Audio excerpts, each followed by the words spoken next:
Атақты режиссер, драматург Рэй Кунидің өмір 13 комедиялық қойылымы әлемнің жүздеген елінде сахналанып, көрерменнің қошеметіне бөленіп, келе жатқанына ширек ғасыр болды. Енді мансапқор азаматтың тап болған шым-шытырыққа толы оқиғаларын біздегі Астана мюзикл театрда әдемі әзілмен қазақ көрерменіне бейімдеп, өз репертуарына қосқан еді. Енді 2 жыл үзілістен кейін бірегей қойылым елордалық көрерменге қайта жол тартты.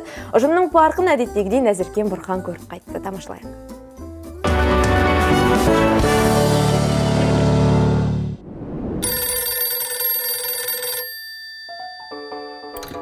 Алло, құрметті көрермен, біз Астана мюзикл театрына келдік.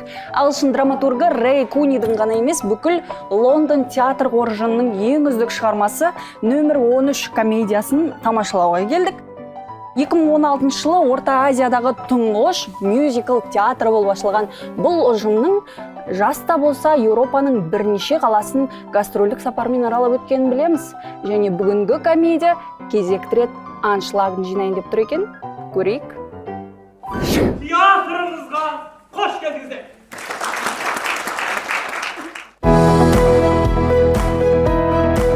Дауысыңыз шығарып сөйлесеңіз. Беззвуковой спектакль сондай.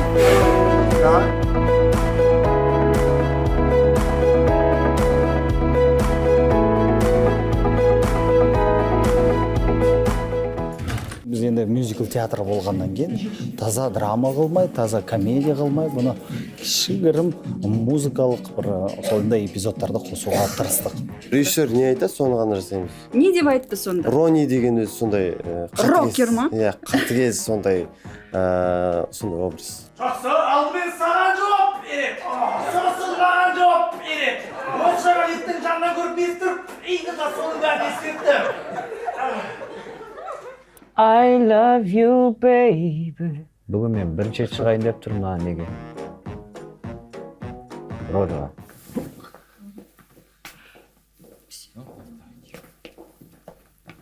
Сахнада көңілдестің рөлін ойнағанымен өмірде ерлі-зайыпты екенсіздер ғой? Иә, ерлі-зайыптымыз. Өмірде ерлі-зайыптымыз. Бір сахнада осылай таңнан кешкен бірге күндіз түні көз алдымызда бір-біріміздің осылай театрда жүреміз. Бір сұхбатыңызда сіз Париж қазақтарының еуропаланып кеткенін айтыпсыз, иә? Ал көрермен ретінде олардың айырмашылығы қандай екен біздің отандастардан?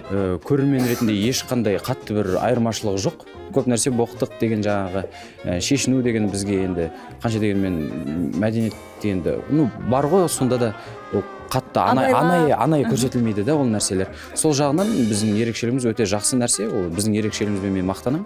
Біз енді Ақорданың жанында қараңыз, 100 метр жерде тұрмыз. Сонда мен енді өзім премьер-министрдің көмекшісін ойнайын. Осындай ситуация, осындай нәрсе, бұл енді қанша дегенмен Миға сыймайды дейсіз ғой? Иә, ойбай, бұлар не істеп жатыр екен дегенмен, бұл комедия.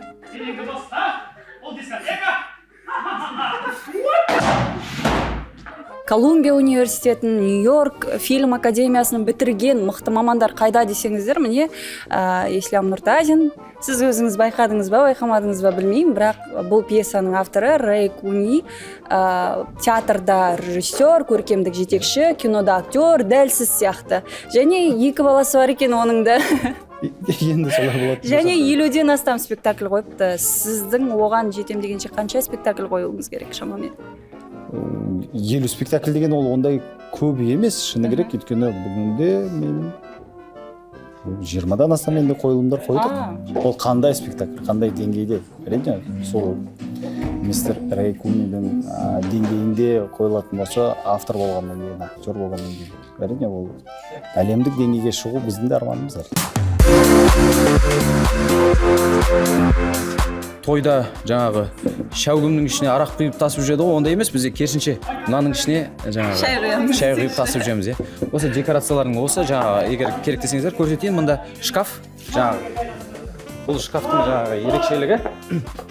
Бұл декорацияның барлық құрылып жиналады. Бүйтіп кіреді де, ар жағына адам өтеді де, жаңағы былай қарай сахнаның артында жүре береді. Терезе жабын тарып қаласың. Комендант шақырасың. Бұл қонақ емес, бұл мор, масқара, мен келдім. Қалай, сіз Олжикпен екеуіңіз кетесіз, ал мен өлікпен.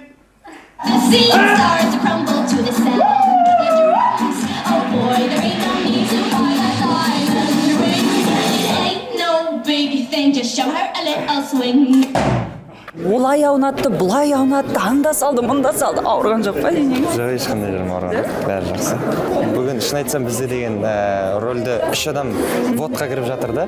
Бүгін кәдімгідей бір бұл спектакль бір жаңа бір дем алғандай бір сезім. Ол не вот деген түсіндіріп беріңіз, дебют па? Жоқ, вот деген мысалға бір адамның орнына екінші актерді жаңадан кіргізеді сол рольға. Соны вот деп атайды да актерлер.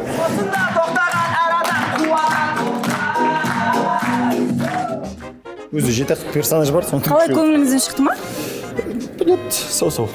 Нормально. Ақырын ішке кіре берейік. Тиырға кіре берейік. Тиырға. Ұрсасыз ба қазір? Ұрамыз десе, жоқ. Кішкене 2 күндік дайындықпен андай неге сахнаға шығу өте кішкене біраз қобалжытып жіберді. Сонымен бүкіл жасалған 2 күнде жасалған нәрселердің барлығы андай четкий переходтармен болған жоқ та, кішкене смазанный болды да. Көзім ашық жату керек та, дөң керек та. Мен бүйтіп отырдым да, көзім ашып кетті да. Мен оны андай ой келді да, бүйтіп қайттан ашамын дедім. Жұмғаннан кейін оқып берейін, ашуға болмайды. Мына спектакль емес, бүгін сөйтіп су көп ішіп ұйықтаған ба? Су ішпешпіз.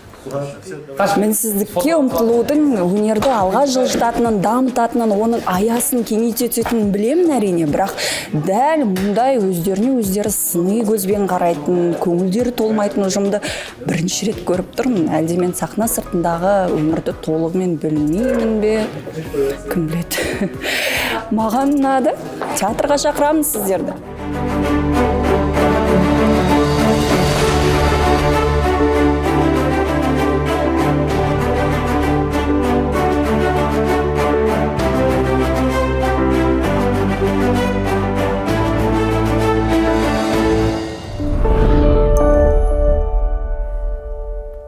Назеркенің әр сюжетінен кейін театрға барғың келе береді.